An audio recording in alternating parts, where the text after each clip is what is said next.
Zen and the martial way. Zazen does not make it Zen.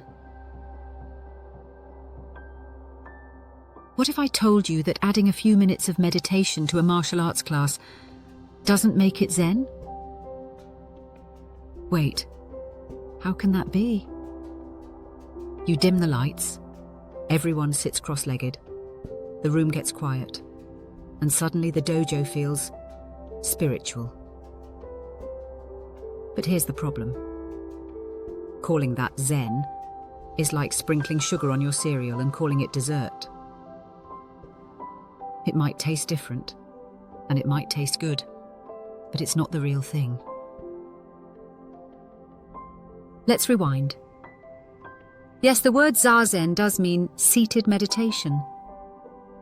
And yes, Zen monks have done it for centuries. But here's what's almost never explained. Zazen isn't a tool for achieving Zen.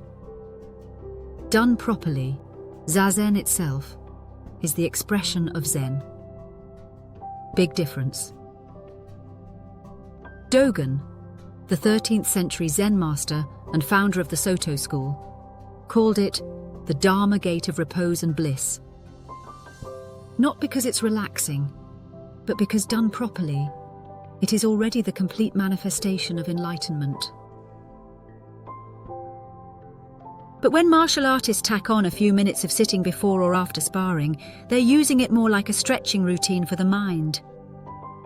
Something to calm the nerves, slow the breathing, maybe improve focus. All good things. But unfortunately, the moment you use zazen to some end, you've gone in exactly the wrong direction.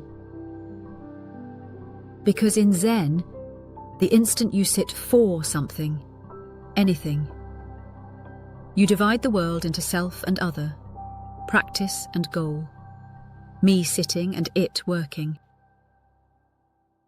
And the reality is that when seated meditation is done properly, Zen actually arises with the recognition of this very type of separation. You see, Zen isn't about posture, and it's not about silence. As was said earlier, it is ultimately about dissolving the split between actor and action, between the one who punches and the punch itself. But this dissolving activity can't be fully examined, fully understood, and then persistently realized with just a few minutes of sitting before or after class.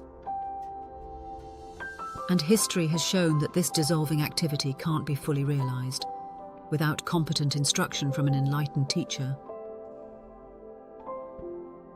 Takuan Sōhō, the Zen monk who advised the samurai, warned that if the mind stops to think, "I am blocking," or "I am striking," the movement is already too late. The time for action has passed. And that kind of spontaneity just doesn't come from adding a few minutes of zazen to training.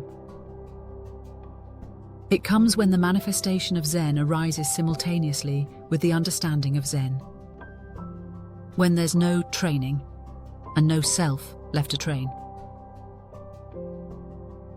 The irony is that adding zazen as a separate exercise, now we sit, now we fight, actually reinforces the very separation Zen seeks to dissolve.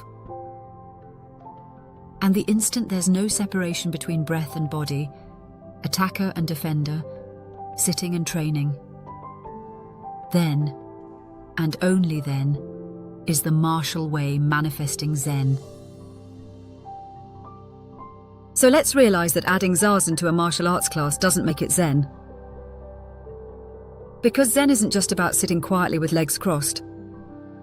It's Zen when the teachings are reflected in every bow, every strike, every moment where the world and you are not two. When that happens, there's no more sitting and no more fighting. There's just the perfect stillness of movement itself. And that is the martial way that needs no Zen label at all.